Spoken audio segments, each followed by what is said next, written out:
An Oz Cyclone Chasers update today, the 3rd of January 2013. Big news at the moment is Freda. Freda has just crossed New Caledonia, or just north of New Caledonia, and let's have a look at her on satellite overnight. Okay, so overnight, Freda, just north of New Caledonia, pushing eastwards. This is her low-level circulation centre here, so it's a little bit misleading. You'd think that the actual cyclone is here, but in fact it's a fair way west of the actual strongest cloud, and you can see the circulation is right in there, and the heavy cloud from Freda is just to the east. Now that's all due to the fact there's a lot of wind shear. So what's happening at the moment is in the upper levels we're getting a lot of strong winds that are trying to push all of the tall thunderstorms that are trying to develop around the middle of the cyclone, which is here, or the X-cyclone, however you'd like to label it, but basically it's producing pretty close to Category 1 winds through the southern half, and almost Category 1 winds through the northern half. So it's still very close to being a cyclone, so it's really trying its hardest to maintain some sort of structural integrity, at least in the surface level, and so it's not going to doesn't look like dying anytime soon. In fact, what looks like happening is this wind shear over the next, probably not 24 hours, but over the next 48 hours, looks like dying off. And so these thunderstorms may be able to redevelop around the middle, and it may be able to re-intensify as it starts to slow its push to the southeast. Now, Freda is expected to continue pushing southeast for a little while longer before eventually turning west. A big thank you to one of our Facebook followers who has been sending us updated information. We can't give you his name for privacy reasons, but very, very appreciative of the information he's been sending us about Freda as it's hitting New Caledonia.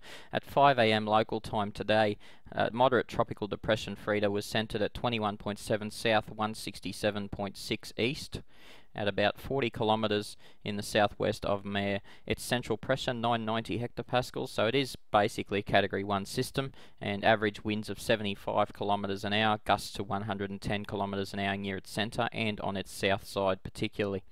Tropical depression was moving towards the east-southeast very quickly, 35 kilometers an hour. Freda was accompanied by a large cloud mass on its south side.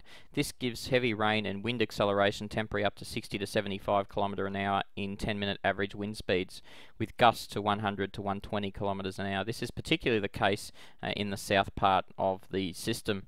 The heavy rainfall that hit the south of Grand Terre will start to lose its intensity as the system continues east of there. So you can see that Freda is a reasonable tropical cyclone, despite the fact that it has weakened slightly. So, despite the fact, that it's been downgraded. So, it's definitely still a significant system.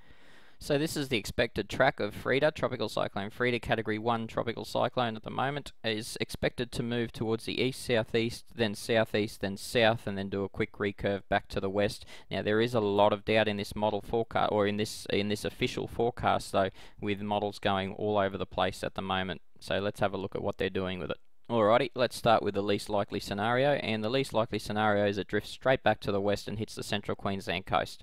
Least likely scenario. But it's there. This is the CMC's model predictions from last night, issued this morning, and we can see that the CMC has the system pushing southeast and then doing a complete fast bang recurve back to the west, and over 5 days time being off the central Queensland coast, or on the central Queensland coast. Now out of this model we have 40% suggesting that it's just going to be dead. We have 60% suggesting this track. There is one outlier that suggests going east towards the date line. So that's the CMC. The GFS model struggling a lot more than the CMC because it doesn't know really what it wants to do with it at all. It's probably going with the European model, and half of its members have the system continuing to push east, half of its members have the system continuing to push west and back into the Coral Sea.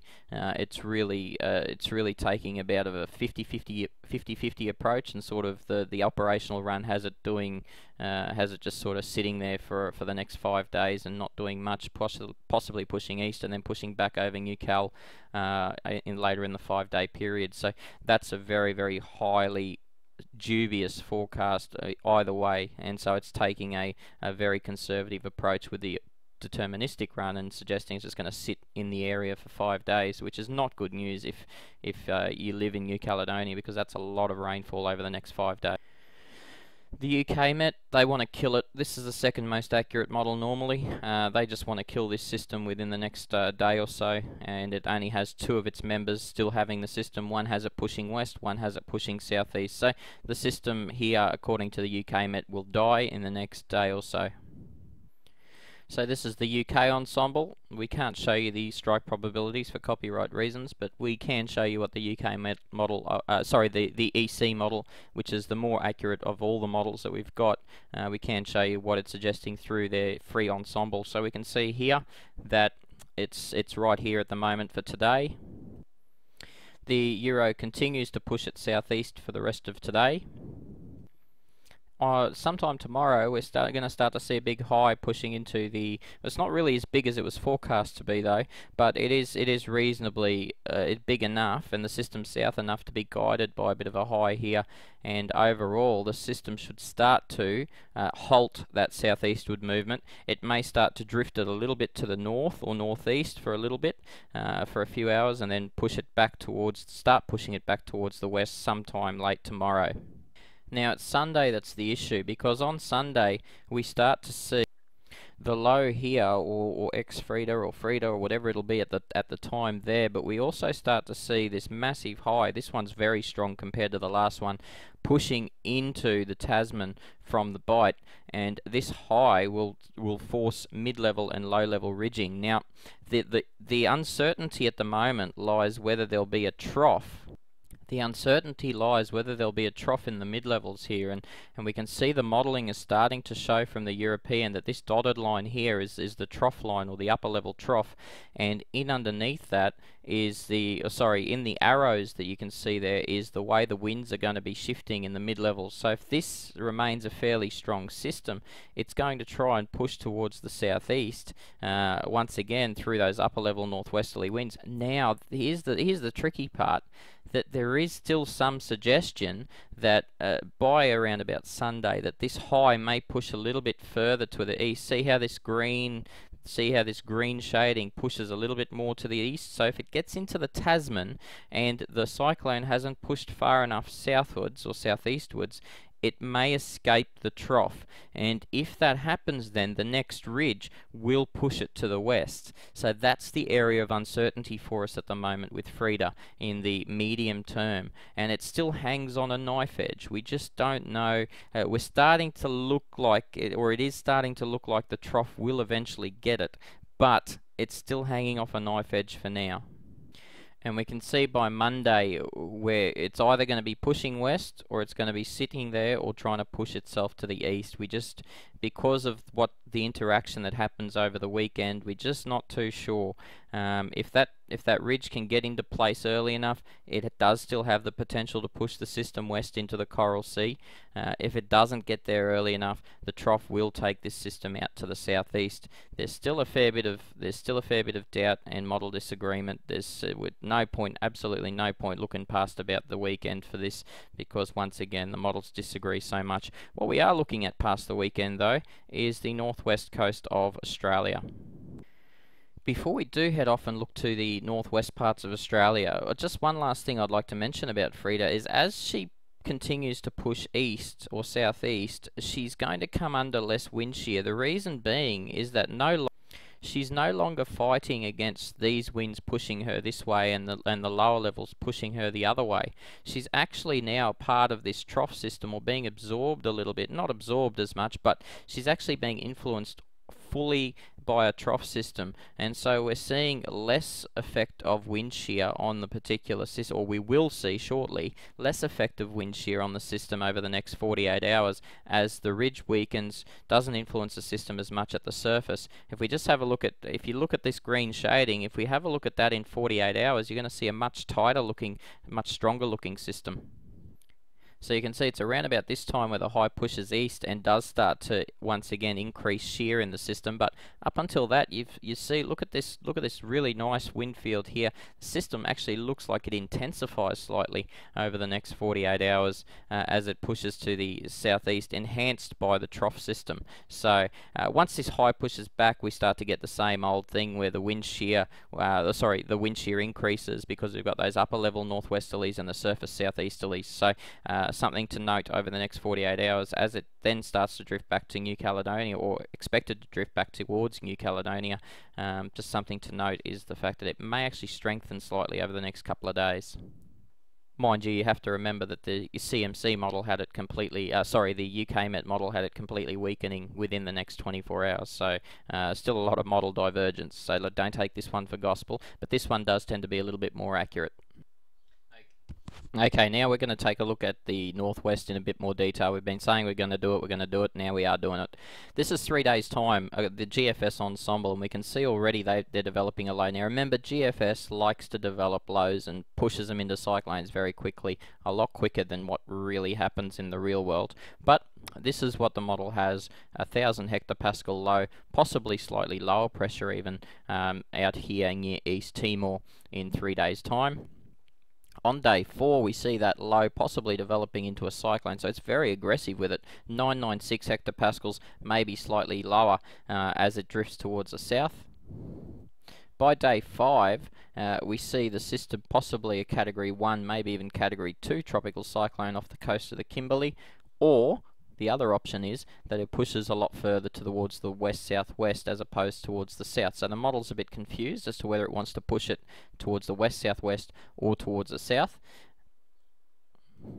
And then by day 5, we see that, by day 6 this is, we see that the system's here possibly Category 2 now, and heading either into the Kimberley coast or very close to the Kimberley coast, or off to the west out here under the influence of a ridge. And so it's very difficult to say at the moment, but it does look like there is a little bit of upper troughing out here over the southeast Indian Ocean, and there does look to be a lot of ridging over central Australia. So the ridging will want to push the system in that direction. The troughing will want to end up pushing the system in that direction. So, you know, at the moment it's a bit of a catch-22. And the one thing we're not factoring in is the monsoon trough, which is going to come through at that time, or probably a little later, but it's still going to have some influence, albeit weak, on the direction of the system. So it's probably not going to want to travel directly west. It's probably going to travel more in a west-southwest direction. But eventually,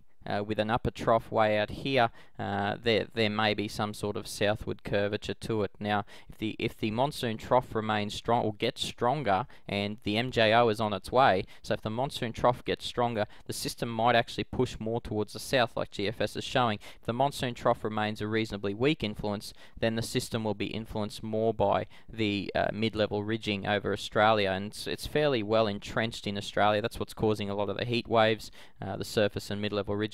So that's something we do need to factor in. So a lot of interest in this region over the next week to 2 weeks as the MJO and the monsoon start to get close to Australia. Not quite sure if they're going to make Australia. They might make the far northern coast, but you know, if a cyclone develops out here, it may help to drag that trough down, especially in combination with an MJO.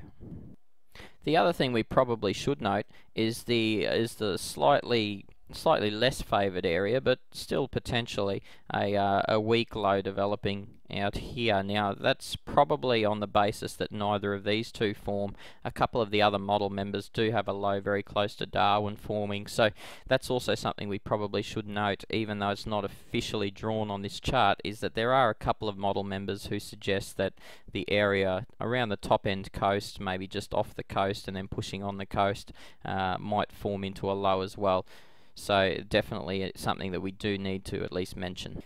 If we have a look at the European ensemble, which we just did for Freda, but let's have a look at it for the northwest. Now, at the same time that the GFS model has a tropical low developing out here in Timor, the European model is not the slightest bit interested in it. However, in 24 hours after that, the Euro starts to get interested just off the Kimberley coast of just the hint of a low pressure system developing here and here. If you look at my cursor, the slightly lighter green colouring. And then on the Monday night, we see that low pressure system still weak, but we do start to see it more evident here on the chart. And then on the Tuesday, however, we do start to see that low developing here. This suggests that pressures could be up to about 4 4 to 5 hectopascals lower than it's showing on the chart. So the chart's between 1004 and 1008, so you could be looking at about 1000 hectopascal low. And then starting to look at about 6 to 8 hectopascals lower here, and this is on Wednesday night, and we're starting to see the potential there of a tropical cyclone developing. Interestingly, they've also got a little bit of a weaker circulation possible on a couple of model members there as well. But this is the area to watch here, starting off the Kimberley or near Timor, and then pushing either south or southwest. We're not quite sure on that. EC has a fairly good ridging over the Australian, or mid-level ridging over the Australian continent, but it then also develops a trough. And so if we look at the extended term for EC on Thursday, we start to see definite signs of a tropical cyclone, or at least a very strong tropical low. Here this is suggesting values of up to about 8 to 9 hectopascals deeper than what the actual model is showing. So 1004 take away about 8 to 10 hectopascals is what this could be. And then we've just got way too much model variance by next Friday. We've just got systems going everywhere. We've got the systems going way out to the west in response to more ridging. We've got a system still pushing off the coast. We've got a system hitting Exmouth, and we've got a system just sitting off the Pilbara coast. So there's way too much variability at that at that sort of time frame.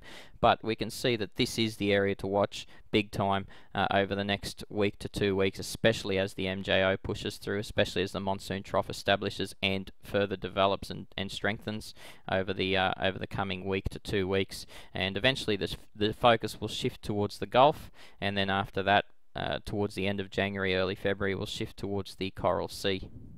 But still looking quite active over WA for the entire part of January, even right to the end. Thanks very much for watching to this morning, people. Our next update will now be on the 4th, Friday the 4th, at about 9 to 9:30 p.m. We do have a special short update tonight, a little promo video for something that we're releasing to the world. I won't say too much more, but we're pretty excited about it, and we hope it helps you out during this cyclone season, especially for those of you that don't have a computer or don't have access to a computer. This might be the thing that helps you out to keep track of us and also keep track of cyclones. All right, we'll talk a bit more about that in our promo video tonight. Thank you.